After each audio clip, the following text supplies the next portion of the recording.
Ayan, nandito na ako sa school ni Diana. Ang bilis ko, no? Hindi ko na kasi pinakita at binidyuhan ang pagpunta ko dito. At syempre, lagi naman ako nagbibidyo. Dito rin kasi ako nag-aral noong ako ay nag-grade 11. At dito na nga kami sa court.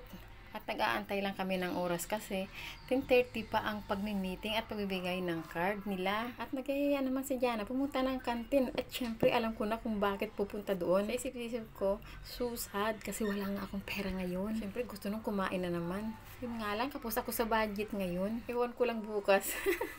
Ayan, at pasadong alas 10 na rin. Sabi ko, akit na tayo doon sa taas. At sinabi na rin ni Diana sa akin na akit na kami doon. Ang sarap naman ng hangin dito sa court.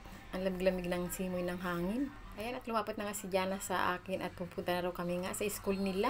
Titingnan namin kung meron na doon mga parents. Naiinis talaga ako sa babae suit na ito. Ayaw man lang madampian malamang na ibibidyo siya.